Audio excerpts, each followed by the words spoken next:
alaikum, welcome to Islam Today on Ahlul Bayt TV with me, Rebecca Masterton, and tonight we're talking about are lecturers speaking about the right subjects? Are people going to majalis or gatherings and actually hearing something that is relevant to their lives, or are some of the subjects getting a bit stale, or is the whole format of a majlis seeming to be a bit old-fashioned in the light of TV and media? And inshallah we'll be talking about a lot of other topics tonight as well. So my guests are Sheikh Jaffer Ladak and also Sheikh Shabbar Mehdi as well.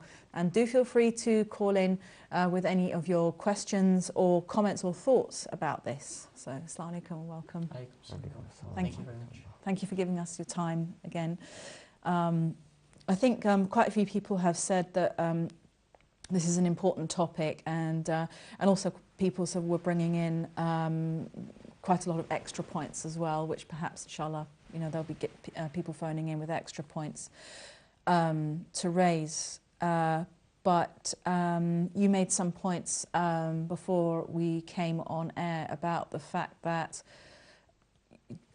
putting this whole topic in context, that saying that the majlis has moved to a majority English-speaking audience.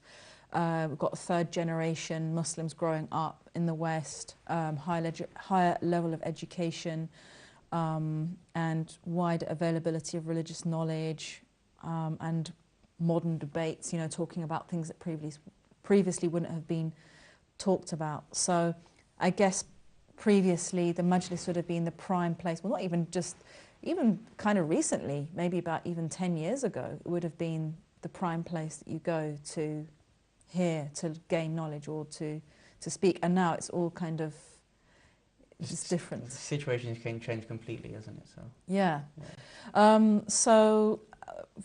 I mean, just about this context and the situation that we are in, has the majlis caught up with where we're at now, do you think? Bismillah, bismillah, bismillah, bismillah. A'udhu billahi minash shaitanir rajeem. Bismillahir rahmanir rahim. Respected viewers, assalamu alaikum jami'an wa rahmatullahi wa barakatuh. It's a really good way that you phrase the question, has the majlis caught up? Right. Which in itself already insinuates, it states that it's already behind at this point. We've already made a conclusion based on the question, if that's the case. But in either way, as we stated, as we were discussing prior to coming on air, I think it is important for us, be it here as a discussion panel or the brothers and sisters who are watching at home, to have a starting position on this discussion. Mm-hmm. So we either state that the paradigm that we live in today, the context of the world today in 2014, is different to what it was 20 or 30 years ago, or it's remained the same. So depending on your starting position, a lot of this discussion will be dependent upon your starting position. Mm. If your starting position is that the world has remained the same, that the purpose, the definition of the pulpit, the way in which communication, the way in which information is communicated, if we believe all of this has remained stagnant or will always remain stagnant over a period of time, irrespective of cultural dynamic, irrespective of lapsation of era, then really this discussion comes to a conclusion immediately. Right. Because then we can say whatever was coming from the pulpit, and that's not to be critical at any point, whatever is coming from the pulpit, whatever is coming from the madaris, is in accordance with the need of the time. Yeah. If your starting position is that in every generation, every location, the need is very different, communities range in their intellectual capacity, in the way in which they've been brought up, their economic circumstance, and just as within normal surroundings, nature versus nurture has a lot to do with how you appreciate this world, then so too you will say that the pulpit itself needs to be in accommodation of those particular issues. Now, as you stated in our pre-show discussions, my humble opinion is that the world is not the same as it was yesterday, and more importantly, that locations, even though we are still in 2014, the locations differ, and therefore so does the need in every particular location. Things have impacted us. So for example, being now in the UK or in a world that is primarily based upon the English language, that means our culture has changed. That means the way in which we perceive information, the way we express information has changed. In accordance, the pulpit needs to change. I also think, upon reflection, that being a third generation community in the West has allowed our community to be far more educated. We have gone through a university system. Generally, the youth are more analytical. The way in which they experience education in the higher levels of education of university is very different to the pulpit. Their expectations are different. All these things happen. I also believe that a younger breed of English-based ulama, dhakirin, khutaba coming through has made a massive difference. And therefore all these things have a massive impact upon what the expectations are from the pulpit. The last thing for me that has had a massive impact is that with new ulama and younger dhakirin and khutaba coming through, their appreciation of the world has also changed.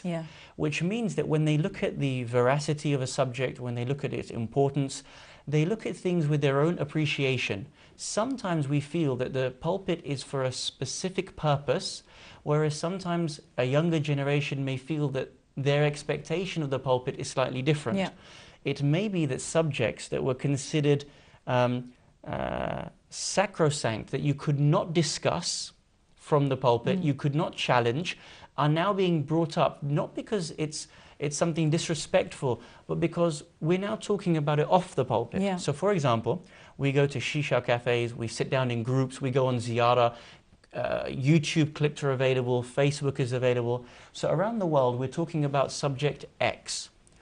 If we're all talking about it off the pulpit, surely the mature thing would be to now bring it to the pulpit and have a speaker with his or her experience, be able to research it in depth and be able to present it in a succinct way.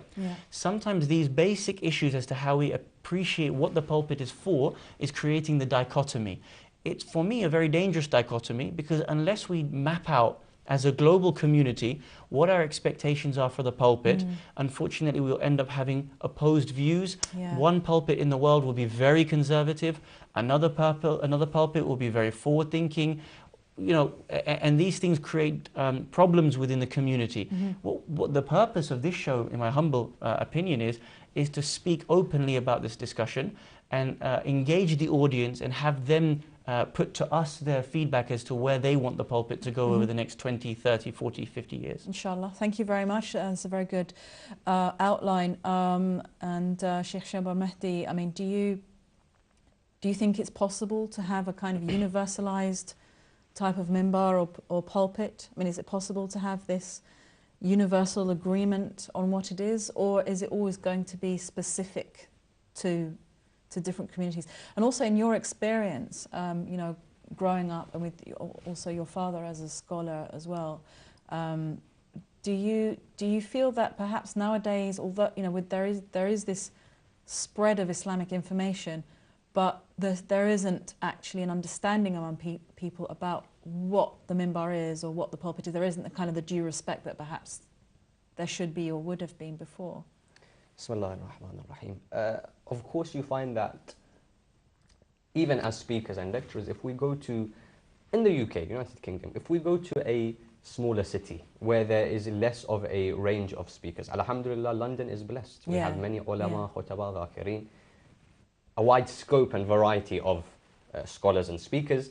If you go to a much smaller area, they will often be less critical of what a speaker will say, because they have less choice. Yeah, true. And they'll appreciate more when a speaker comes. I have noticed, I'm sure Sheikh has noticed, that when you go to a smaller community, they will be more willing to listen. They will ask more questions. They will have, for example, rain. When rain is abundantly falling again and again, you get tired of it. It's too much rain. When there is a drought, even a speck of rain is, you know, highly appreciated. So it becomes clear then that everywhere is different.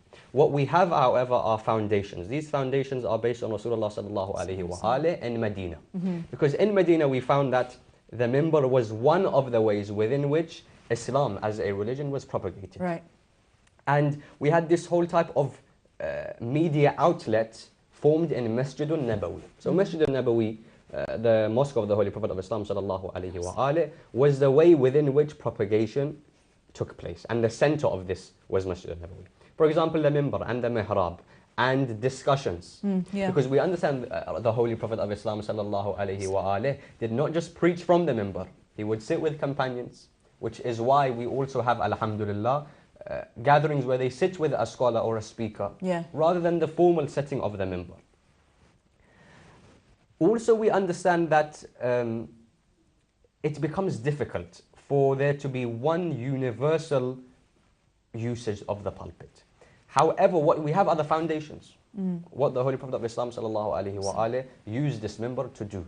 And the important, as you highlighted, there has been a big shift in our viewpoint, the viewpoint of the youth, of the scholars, of the speakers. For example, some youth may be more inclined to listen to someone who maybe has interest in Islam and is a good speaker, rather than an alim who is of the afadil of the hawza, who is a very expert.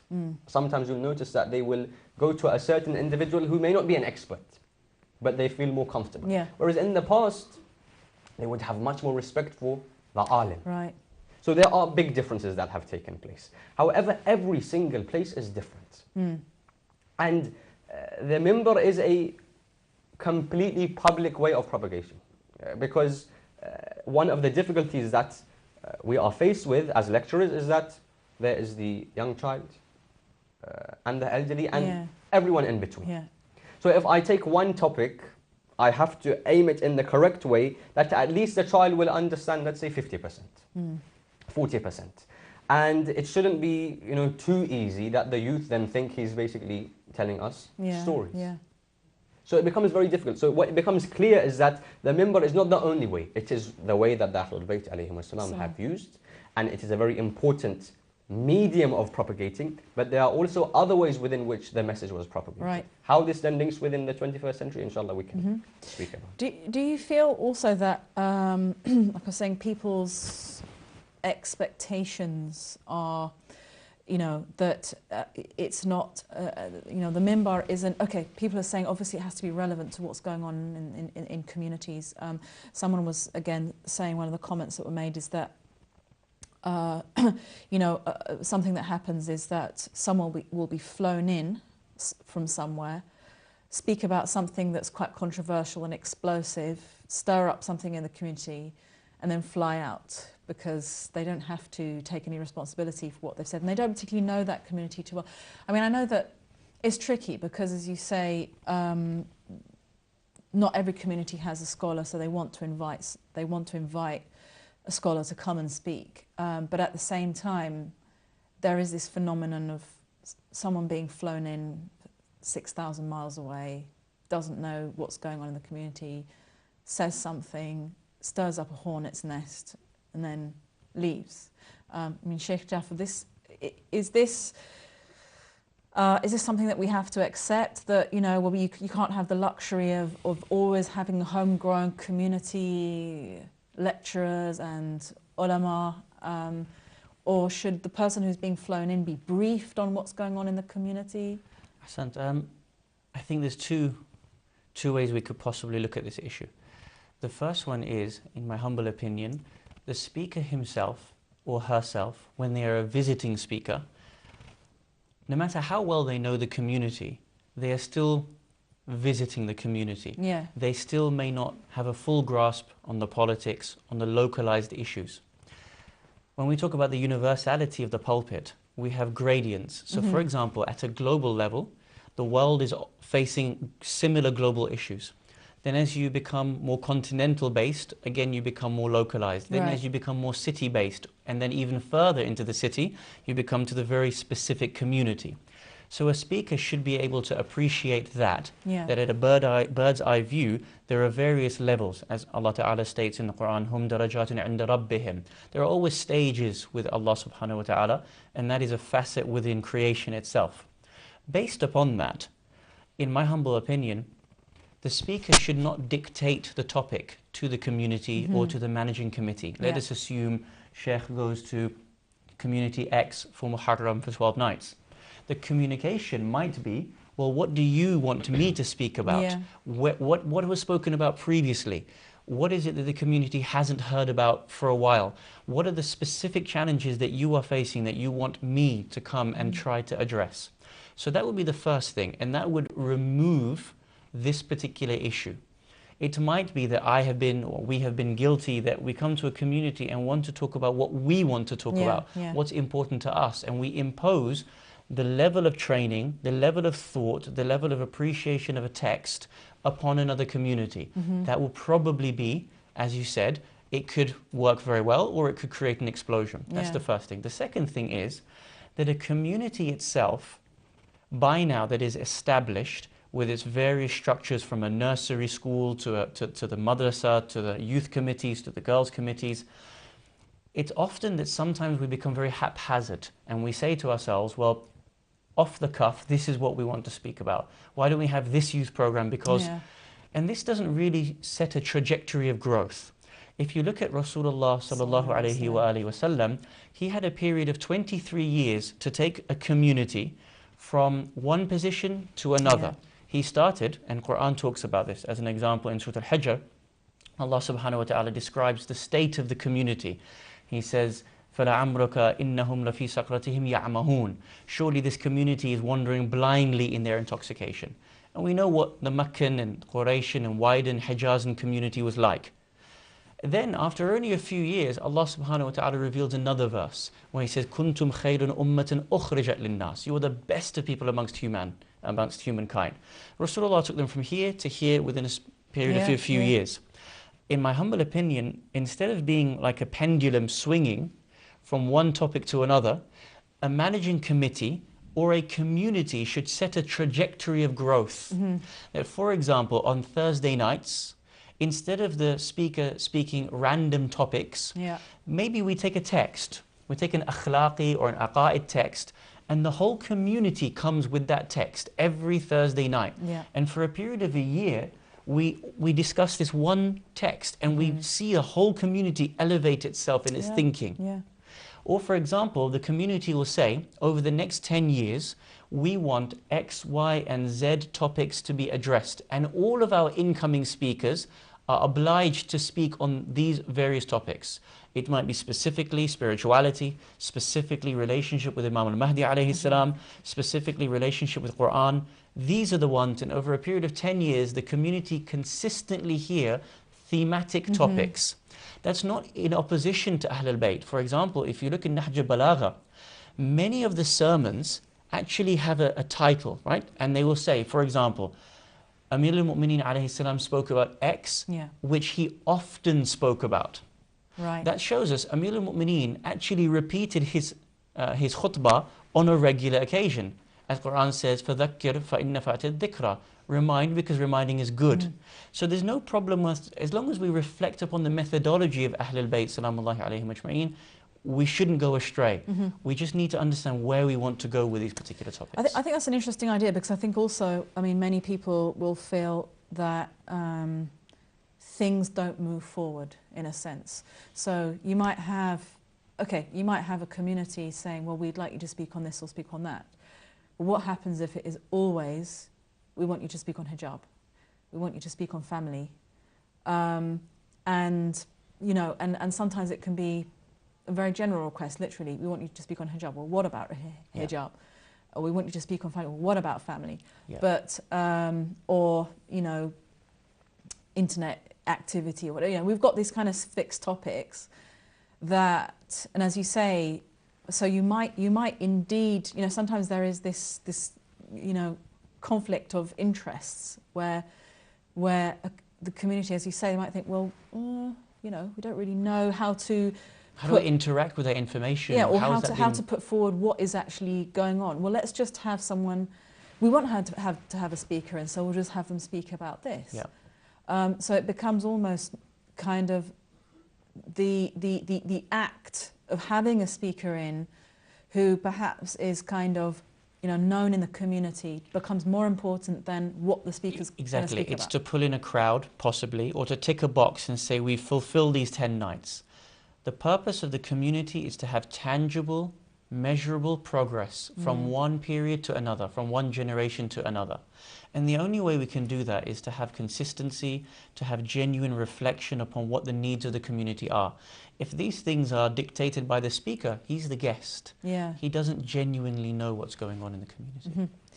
Shabbar, Mehdi as well. I mean, again, you were talking about the different needs of different communities, and again, how the Holy Prophet, peace be upon him, and his family, and as you both said, that he taught not just on the minbar but also off the minbar, and you can see that in the also in the hadith collections, where there's a lot of conversations going on between people, and there's a lot of to and froing, and people relaying messages, and so there was a lot of activity, communication activity that was going on in the time of the Ahlul Bayt alayhim salam.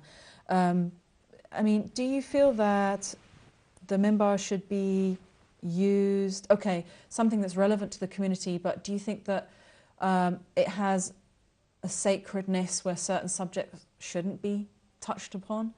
As there has been a point raised about how these majalis are losing their spirituality in a sense. Are they becoming a little bit too secularized? Because, well, we can just talk about anything, and what is it? It's just some pieces of wood, as Imam Zain al-Abidin alayhi salam said.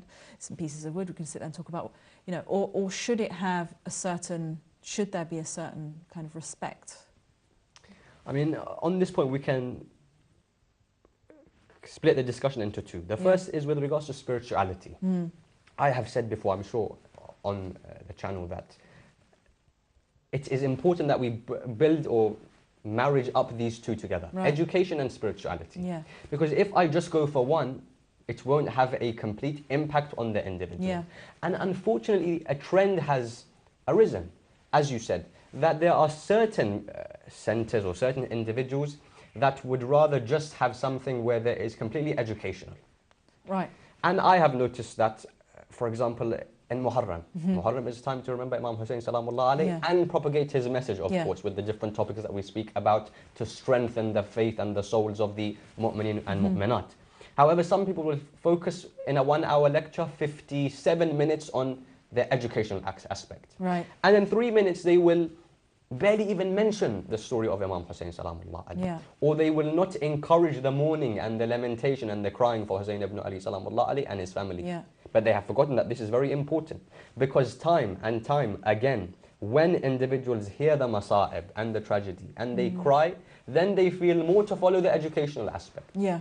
Because spirituality that is formed in the heart from hearing the tragedy of Imam Hussein salamullah alayhi. For example, I heard that Ali Akbar salamullah alayhi, what happened to his body and how his father lamented after him, then I'll think this was a youth who sacrificed for me. Yeah. Therefore, what the speaker was saying at the beginning of the lecture, I should actually listen to it, because those individuals sacrificed their life for me.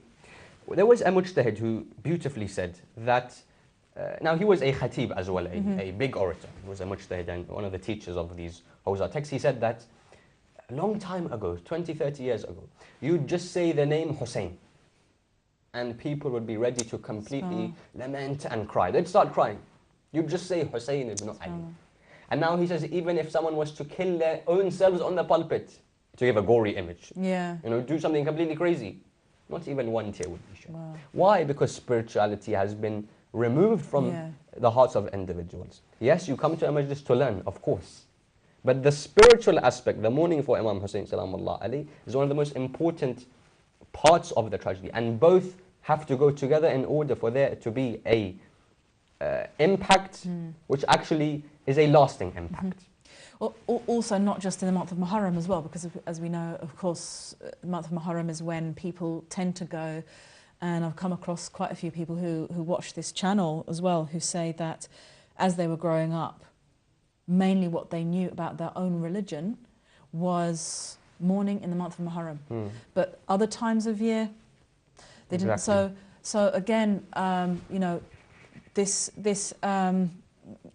to inculcate that spirituality, or awaken, we could say, that spirituality in the community at other times of year? For example, on Thursday nights we have Dua al-Kumail. Bring in someone who has a beautiful voice, who is able to affect, and then maybe have a scholar. If you have a scholar with both beautiful voice and style of recitation, as well as he is an alim, then they speak about the concepts. And as Sheikh said, then we can build upon, have a thematic, sequential type of analysis that we go through Dua al-Kumail. So there's the spirituality, I weep for Allah subhanahu wa ta'ala, the reciter is reciting beautifully, my heart is softened, and then I learn what Amir al-Mu'mineen has said within Dua al-Kumail. So, I mean, we've just got a couple of minutes till we go to break now, but perhaps it's kind of ironic that in an age where more information is accessible, and people are becoming better educated and possibly better off in some countries, worse off in other countries. But yeah, there's a sort of a hardening of the heart. So there is this proliferation of information, but this kind of consciousness that accompanied the teachings of the Ahlul Bayt alayhim salam has somehow been lost, and that's the challenge to try to bring it back. Yeah, we have a beautiful requirement here to balance the spirituality and the education, as Sheikh said. Yeah. And I think the beautiful part of your question previously was, how do we achieve that without suffering one from the other? So for example, are we allowed to, or should we speak about certain things from the pulpit? In my humble opinion, no. There must be certain things that we do not speak about. The reason for that is because, as Sheikh said, we might have a 5-year-old girl, an 8-year-old boy, and certain topics may not be suitable for them, either morally, as in they may not be able to grasp it, or intellectually. And I think after the break we need to expand upon this and talk about the modern day issues that need to be spoken about the pulpit, the balance between what shouldn't be, what should be spoken about off the pulpit, and so on and so forth. I think that's a very good point to raise, and we're about to go to break. You're watching Ahlul Bayt TV, and we'll take a break for a few minutes. Inshallah, we'll see you again shortly.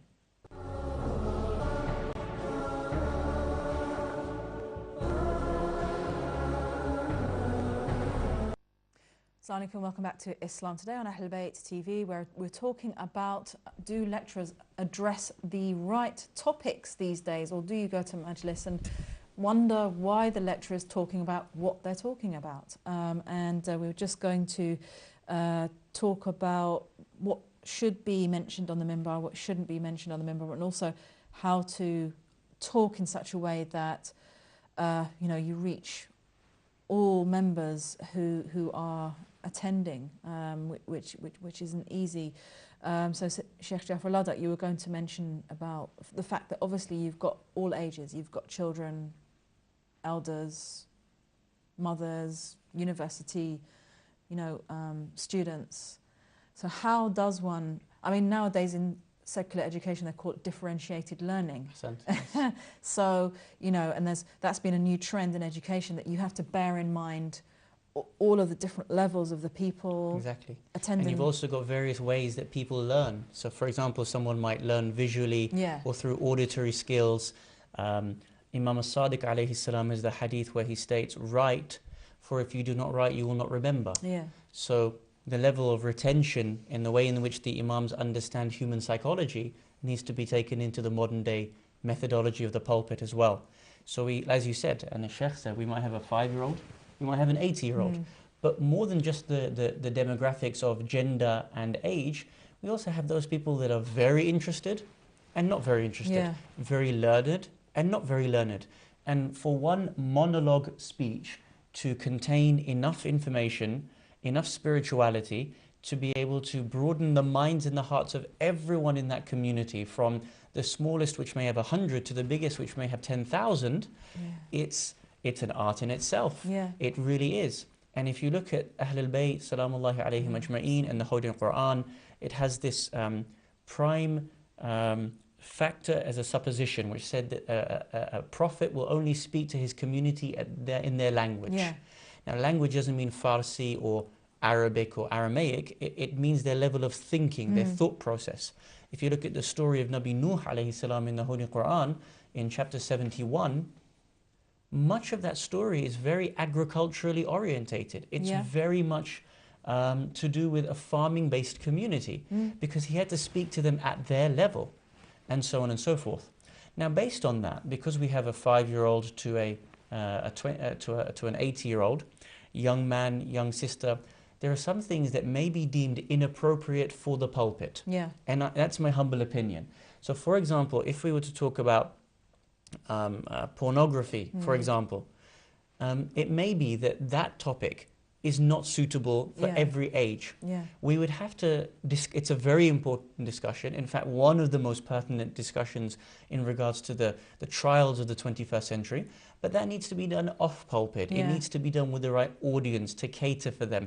The speaker should be comfortable enough to bring the audience to a point of comfort as well in such topics. Then we have the issue today, and this is the explosive bit that you talked about. And I agree, there are explosive topics and there are explosive issues in the community.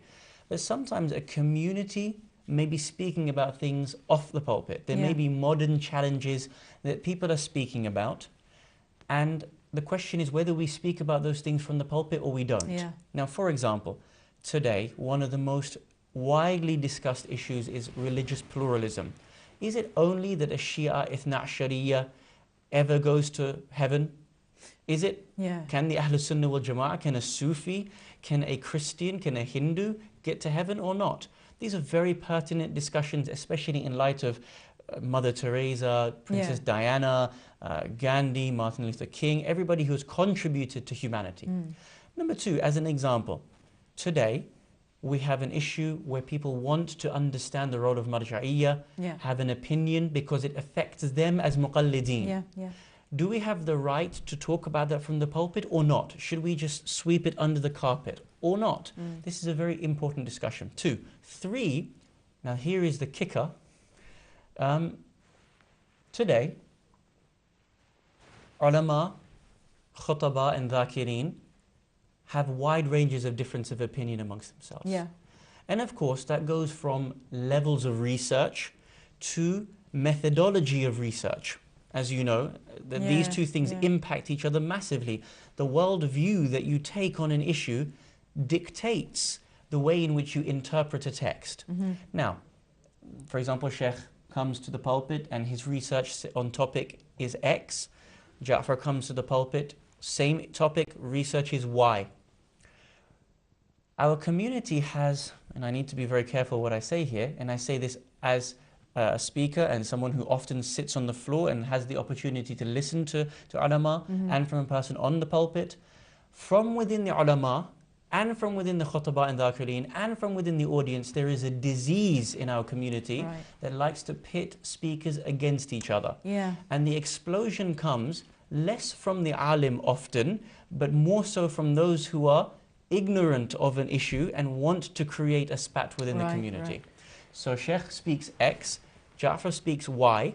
The person on the floor dislikes what Jaffer speaks about, prefers his analysis because he's heard that before, he's read that book, he personally disagrees with me, personally disagrees with him, he doesn't like my face, he doesn't like the way he leads salah. All these petty issues, believe me, it's there within a community. And now emails are written, videos are created, titles are given. It's very immature, very immature. Now, the only way we can defeat this is A, through akhlaq, and B, through appreciating the issue of modernity, and I'm going to be very specific in my wording, that no one in this world except Imam al-Hujjah alayhi salam has a monopoly on knowledge. So if Sheikh speaks something correct and I speak something wrong, it is for the community interest to guide me, not to lambast me. And same thing will go for him. Now, in that regard, if there are two differences of opinion, that doesn't necessarily make it a bad thing. The only way we can grow is through dialogue and through appreciating things in its context. If Sheikh has an opinion and I have an opinion, that doesn't necessarily mean our two opinions are wrong. It may be that we are ascending to higher levels of understanding. The simple way to prove this is through the Holy Quran and the story of Musa alayhi salam and Khidr alayhi salam. Two great prophets of God, yet they differed. Ultimately, one was right and one was more right. Would that be a fair point? Now, at that point, it took a higher level of appreciation of Khidr to be able to teach Musa alayhi salam. There wasn't hatred, enmity, emails, letters going out around them. The community itself needs to ascend to a higher position. Now, I will conclude this statement with these two quotes. In the last 2 years, and I've written this to you as well, in the last 2 years, I've had two very senior alims from our community, the Shia community, tell me the following two statements. One, Muharram is a time to get old wine repackaged and sold. Meaning that we don't need to change the topic, we don't need to update the issue of modernity and relative challenges. Whatever we were speaking about 50 years ago is sufficient for us to continue. That's a quote. The second quote, someone said to me very recently, and this alim had stated, and I quote, our community, the majority of our community are like 9 to 5 Muslims. They clock in and they clock out as to when they want to be Muslims and when they don't want to be Muslims. All they want, and this is a quote, all they want is to be able to come to mosque and wear their black and their white, kushali, wafat, istishhad. They want to wear their black and they want to wear their white. They want to have their tea, have their discussion and go home. Which means that the pulpit has to accommodate for that level of thinking. My reaction is no. I disagree with that entirely. The purpose of the pulpit is to elevate the community and not to keep them in a stagnatory position. If all they are thinking of is black and white, what colors to wear and what matam to recite and what qasida to recite, then we're never going to elevate a community which is worthy of bringing about the hujjah, salamullahi alayhi. So the pulpit needs to challenge, and if the pulpit doesn't challenge, then the pulpit itself is losing the veracity of which its purpose was for. Okay, thank you. Yeah, because also we often find, you know, you go to an event and the speaker, it's become quite a popular thing for a speaker to say, but you know, the Holy Prophet, peace be upon him, family said, speak to people according to their level of understanding. So I'm going to really dumb down for you people, you know. Lowest sort of common denominator. Words to that effect. And it's, number one, it's very patronizing to the people who have come to listen. And number two, as you say, that that's not what the Holy Prophet, peace be upon him, and his family meant, because he said Holy Quran was speaking to people who farm in parables of farming. You know, that's what it means. It doesn't mean to say, well, I'm going to assume that you've all got a very basic knowledge, so I'm going to keep it really basic. But as you say, that you know, it should be there to challenge to people to think. It's a principle. Does our community want discussions that are going to be intellectually elevating, or not? How many speakers, and I include myself, can speak about science, can speak about philosophy, can speak about higher ethics in a way that their knowledge has encompassed the issue. They've become a master of that science, but then they're able to break it down to the community and then build them up over a period of time. So I think the pulpit itself needs to move away from what we would call this wahwa mentality of just fada'il of Ali ibn Abi Talib alayhi salam, cursing of the enemies of Ahlul Bayt salamullahi alayhim ajma'een. It needs to be in accordance with the time in which we live in. That means that if in one country their thought process is at X, deal with them at X. If in another country or community their thought process is at Y, then deal with them at Y. That doesn't mean that when you have a community here and a community there, that the ones that are not ready to hear, they should disagree with what came from that pulpit. No, they might be more ready, they might have been more trained, they've gone through a system, and so on and so forth. Just like you don't speak to a child at the same level in kindergarten as you do at PhD. A community is relative, and so the community has to be relative as well. Thank you. Sheikh Shabbar, Mehdi as well, I mean, and put this to both of you, respected guests, that I mean, someone made a comment about how the very topic that we're talking about, is it actually relevant to a lot of Muslim youth? Because we are talking about a community that at least does attend the masjid, or, you know, does actually go in the month of Muharram. And as you say, I mean, we're talking about how we need to have topics that are relevant. There is, you know, a lot of parents have problems with you know, their young people. I mean, even today, a lady said to me, my students, who are Muslim students, don't understand why they should believe in God. Why should they believe in God? You know, they've got everything they need. If they die, they die. So, And so, you know, there is that kind of, people are very caught up, young Muslim youth are very caught up in the materialism, in the kind of, you know, all of the kind of mixed messages that are going on. And they're not interested in going to a majlis. And should the minbar be a place to reach out to those, you know, has it alienated people because there hasn't been this, you know, enough thinking going on about how to reach out to youth that are quite alienated? I mean, as I said in the previous part of the show, there are different ways within which Islam is propagated. One of them is the minbar. However, it's important to understand primarily that in Muharram, organizers of majalis will tell you that those individuals that we do not see all year, not even in Ramadan, we'll see in Muharram.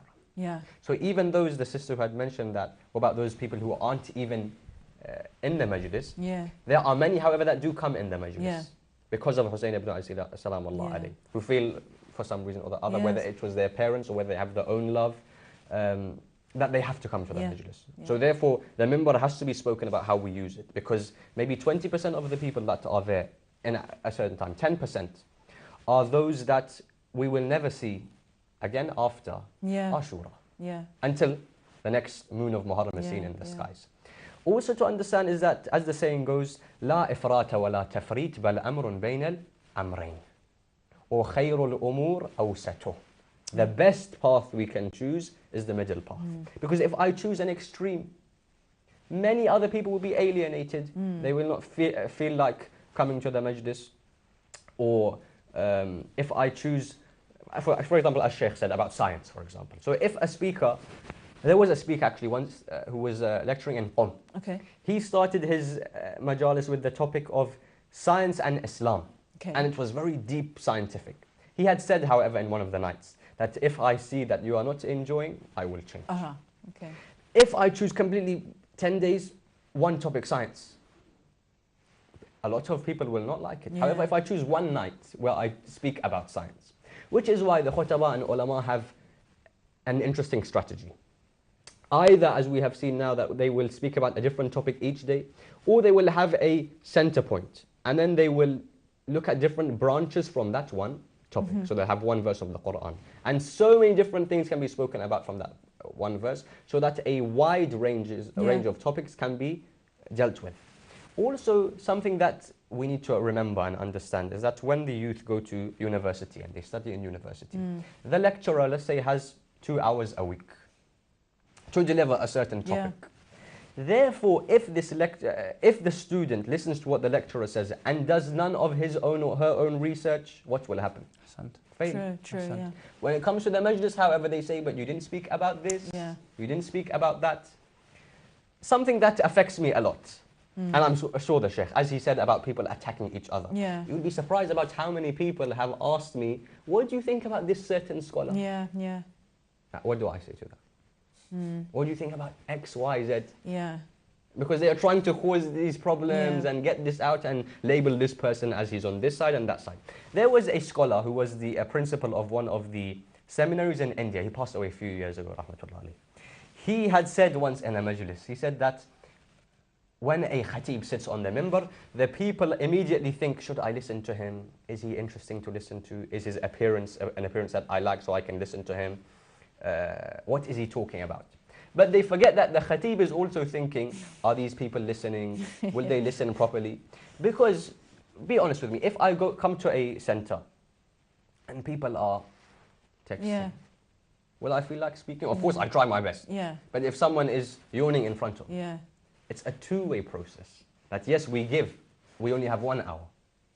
And the people that say you didn't cover this in the majlis, if we go over 5 minutes, they will be looking here and there. So in other words, there's a lot of you know, many different expectations, and it was actually interesting, kind of mentioning this, you know, on the internet, because a lot of people brought in many different points related to this.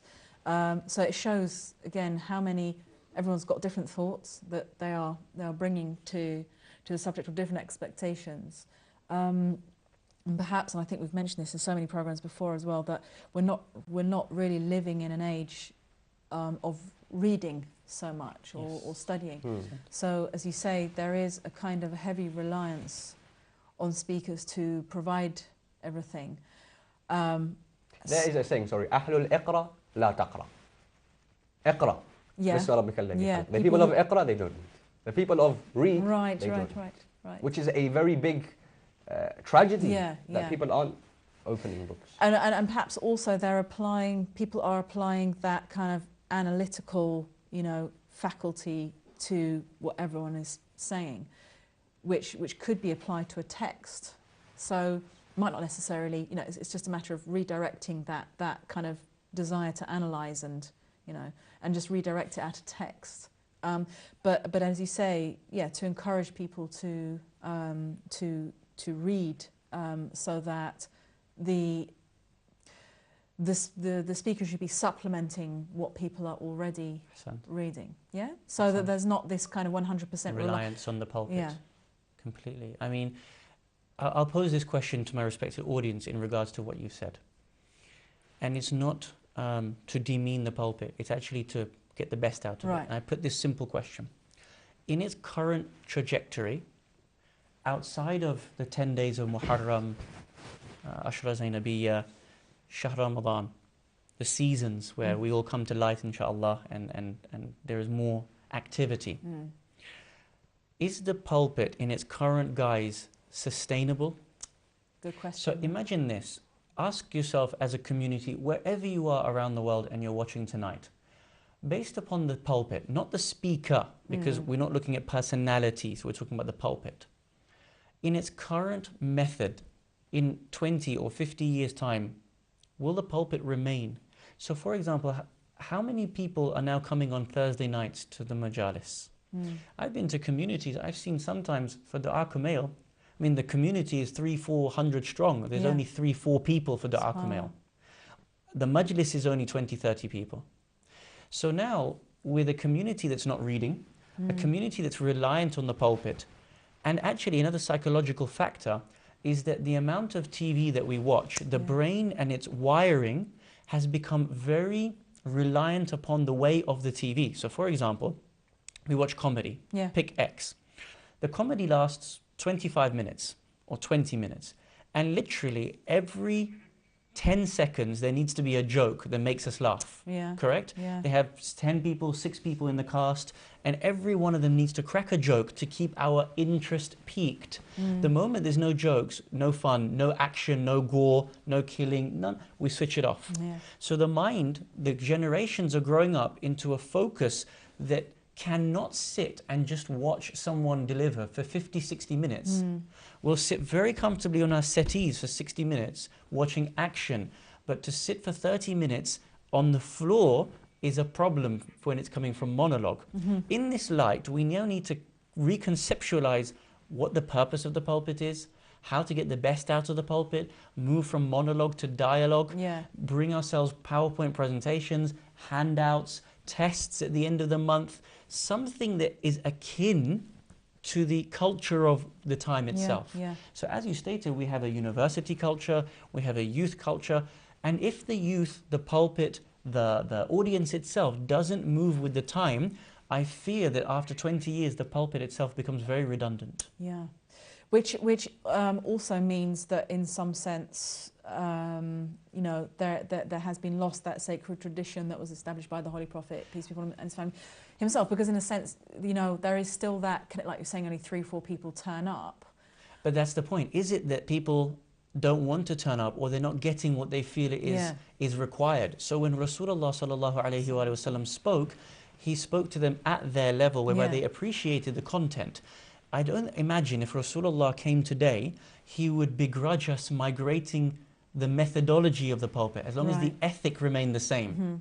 So for example, if we were to have a debate, imagine on a Thursday night we came to community X, and I'm just saying it for the sake of demonstrating my point, that on a Thursday night, instead of having 45 minutes monologue, that you had the shuyukh come and engage in a dialogue with each other. We take a starting position, we express views. Now maybe the community isn't ready for that today, Yeah. but in 5 years' time they might be able to appreciate where we get to. Well, I think this idea of dialogue, sorry to interrupt you, is interesting, because I've had, I mean, I've taught for quite a few years, and it's quite interesting because sometimes you can be going through something and you assume that everyone's on board because they're all going... And they're nodding their heads. Yeah. And then you say, pick out a sentence, so what do you think this means? And they go, and they'll read it through, what does it mean? Yeah. So maybe like you say, it could be, not that I'm saying I have all the meanings, but it's but it's that as you say, perhaps if there was a dialogue, it might encourage people to feel, number one, more engaged, and that we might actually we or speakers might actually, or teachers, I'm just speaking from the point of view of a teacher, might actually be much more in touch with the people that are being spoken to or engaged with. But we're just about to go to break again, and I noticed that our audience is very quiet out there. So you're very vocal earlier on Facebook, and now you're sitting, listening avidly. So we look forward to your calls, inshallah, in the last part of the show. Please do feel free to give your comments, and don't be shy. And we're speaking about, our lecturer speaking about the right subjects. Inshallah, we will see you again after the break. Assalamu alaikum.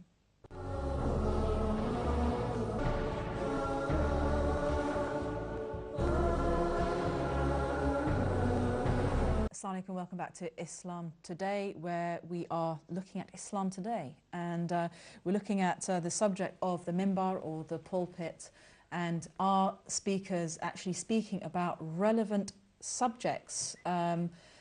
Is the mimbar a sacred, something sacred where certain topics should not be mentioned on the mimbar? Is the mimbar actually going to disappear in 20, 30 years' time, and does that actually matter as long as we're still conveying the message of Islam? So do feel free to call in. Some of the people that I know out there were quite vocal earlier with your views, so so don't be quiet now. I'd be interested to hear what you have to say. But I think one thing that I do want to bring up for this part of the show is this issue of celebrity culture, which is, the fact that, we've got a caller. Okay, Assalamu alaikum. Wa alaikum assalam. Wa alaikum assalam wa rahmatullah. Thank you for calling in. Okay. I was one of those Facebook commenters, so I thought I'd better pick up the phone. Thank you. Thank you to the brothers there. MashaAllah, things which have been said are all correct, but I'd like to kind of redirect the attention towards the management committees of the idaras or centres themselves. I personally don't feel that the lecturers are picking wrong subjects or topics. It's more about the requirement of the centre itself. We should keep the same traditional message going through of history for the, say, the Viladat sessions, or the sessions which we set up for the shahadas of our infallible imams, etc. Although alongside them, we should organize specific programs and events which target these areas of contemporary thought. Instead of changing the traditional method, we should keep them in place, but target the new areas and ensure we are, advertising in the proper way to attract those who are currently not attending the traditional teaching by our pulpit. So that's what I'd like to say. Thank you. Thank you. That's a good suggestion. As the caller was saying, thanks very much. I appreciate your call. It's nice to hear, the views of our viewers as well. That there is some responsibility on the centres as well for what they require from the speakers. So that's one issue. That are the centres perhaps in touch enough, or do they have a particular view of Islam that they want to inculcate or practice or encourage people to also to practice, are they out of touch, in touch with the community? And also, as the caller was saying, that you can dovetail the tradition with other majalis or other events that have, say, a more academic or scientific approach. Shabbar. I mean, there are 3 different types of communities that I have seen. The first is they will ask you to speak. Can you come? Okay, thank you. You come and then you speak about the topic. Yeah. The second is, we want you to speak about this topic. Thank you very much. Is it okay? Yeah. Alhamdulillah, we can advertise. Then there is the one in between, as I said, amrun bayn al-amrayn. That I have had experience that they will sit, for example, in Muharram this year, I sat with the committee and we spoke. And of course, if you are in another country, you can do through email, you can have a phone conversation. And they said, what did you want to speak about? I said, this is what I thought is good. Then I said, what issues have you seen that the youth and the other mu'mineen and mu'minat have? And they said, we think these things. What I noticed is that some of the titles that I had already prepared, I could integrate in what they had wanted me to say. Right. So this way, where there is two-way communication. Once a center had said, we want you to spend the whole 10 days on one topic.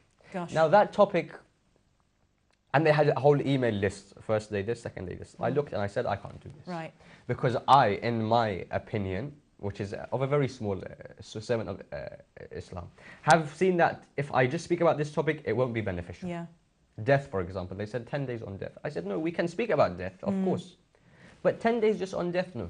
I think it is better that we can do this. Okay, thank you very much. It's good also to help our audience to understand, you know, what goes on with these discussions as well. We've got another caller on the line. Yes, we're getting callers in. Alhamdulillah. Assalamu alaikum. Assalamu alaikum. Wa alaikum assalam wa rahmatullahi wa barakatuh. Wa alaikum assalam wa rahmatullahi wa barakatuh. Welcome. Thank you. I just wanted to say it's interesting what you're mentioning here. This is something that's going back for years, and looking at mosques and how mosques are meant to be at the heart of the community, and serving the needs and meeting the needs of the community. The mosques, you know, are in a position where they have a captive audience when the lecturers go for congregation, and they are following the lead of the lecturers and also the imams at the mosque. So they have the audience there. It's not like they don't have people come to the mosque. But, you know, they need to be going out there into the community. Right. Going out into our hospitals. They need to be going out into our schools to understand what it is as parents we are going through, what as children we go through, what our elders are going through as patients. You know, all these have an impact on families, and obviously if they have an impact on families, the communities that they are just their families. Yeah.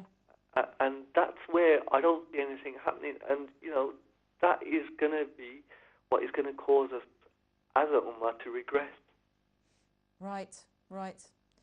That's a very good point. I mean, I remember an alim saying from one country actually saying that you know, there had been some problem where ulama had become more distant from the people. You know, there had been some success in communities when the ulama were among the people. Once this success had been sort of achieved, then gradually they got more distant. And of course, it's not easy, because we know that there are many social demands and social problems and issues, and there needs to be scholars have to have time to study in order to improve their knowledge, in order to serve the community. So it's quite.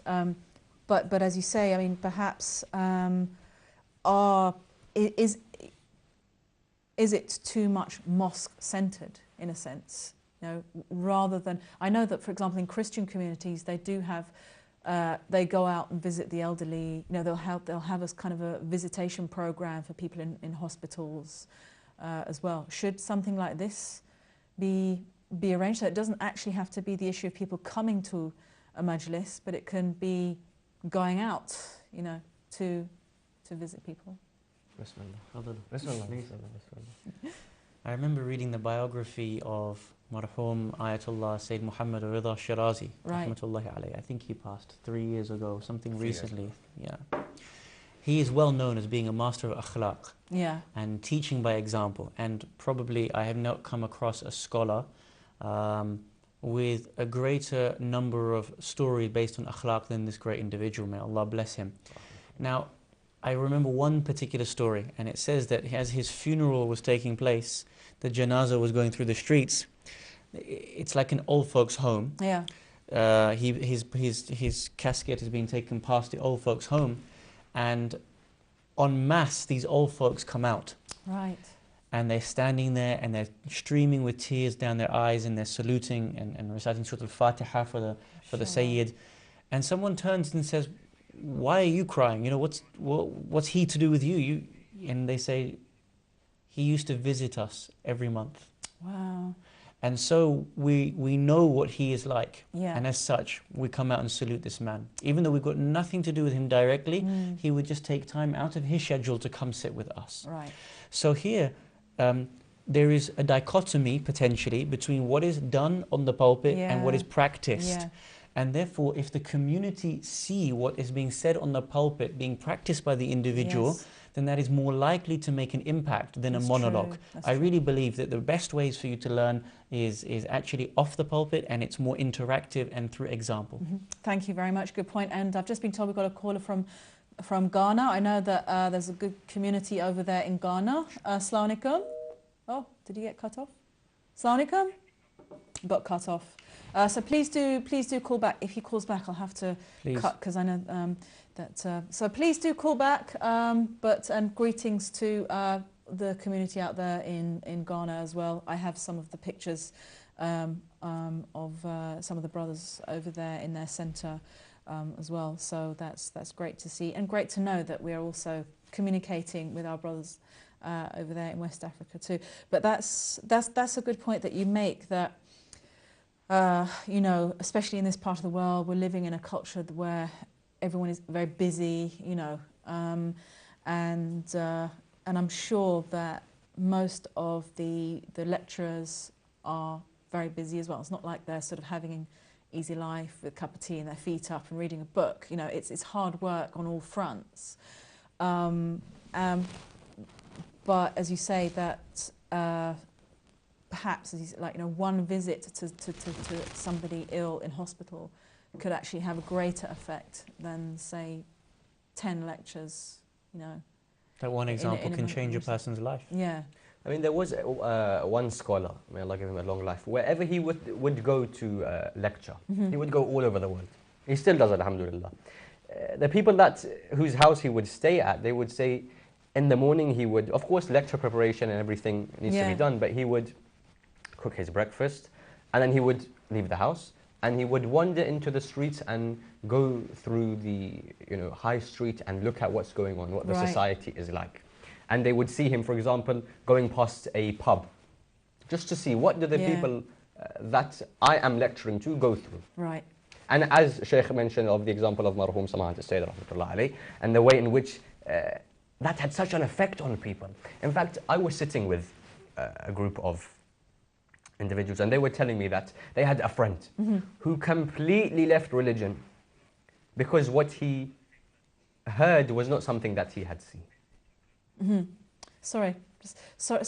Okay, sorry, Sheikh. We just see, there you go. See, I'm trying to coordinate on all fronts. Sorry, we'll get the point again. We're getting the caller in. Assalamu alaikum. Wa alaikum assalam. Wa alaikum assalam wa rahmatullah. Thank you for calling in. I just wanted to make a comment that I think about the youth not understanding the majlis or not getting involved with the majlis. It's like once they finish the age of madrasa and everything, after the age of 14, 16, there are no special programs geared up for them to come to the mosque and to have live discussions with the alim. Right. So by the time they become older, 20, 25, so there is quite a gap which there is no programs involved within the mosque. I find they get distanced by the majlises by that time. Right, okay. That's Maybe having any programs special for that age group with debate and not just majlises or discussion groups would be very, very useful. Okay, thank you. That's a very good point. So from Sheikh, sorry, before we answer the question, could you just finish the point that you were making? Sorry, yes. So they were saying this individual, he is completely off the tracks, nothing. He used to be a believer, a follower, a practicing Muslim. And they said because he saw some individuals, some scholars, whatever, who weren't practicing what they were actually speaking about. Of course, not all ulama and lecturers are perfect. Alhamdulillah, majority, let's say, we are doing the right thing.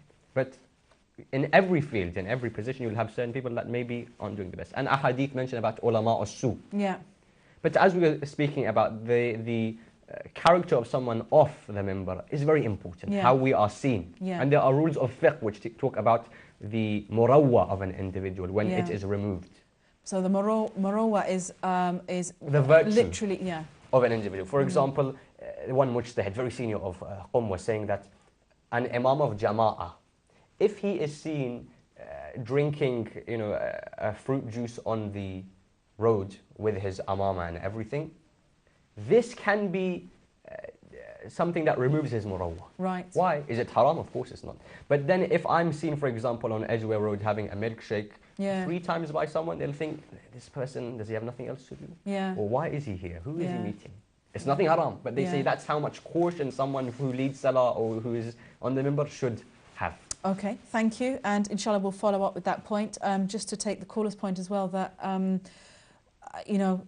education goes up to, say, GCSE level at madrasa, and then after that, at the very crucial period, actually, when people are starting to do A-levels, go into university, or go into the working world, start to think about marriage, think about the big questions in life. There isn't a lot that is being specifically addressed to them. Do you feel that's the case? Bismillah ar-Rahman ar-Rahim. I'm a proponent of really focusing on the life of Rasulullah sallallahu alayhi wa sallam as much as possible. Right. And using that as the standard. If you look at how he treated his community, for example, we'll take the period in Medina. He had to live in a very pluralistic society. He had the Muslims who were divided into various categories. We had the munafiqeen, we had the great tashayyu of that time. Not everybody was equal in their thought process. You had the people living in Medina who were Jews, Christians, Zoroastrians, and he had to cater for all of them at their various levels of thought process. With that same issue in a community, a pulpit can be utilized to be the universalization of the community, but at the same time, the local resident alim and the incoming speakers must also appreciate the demographics and understand that the community is of various levels of people. The same way, not all the companions were of the same way, a community is not all of the same way. And as the sister said, that when a person graduates from madrasa, what is there between going forward and the Thursday night programs and the other major nights?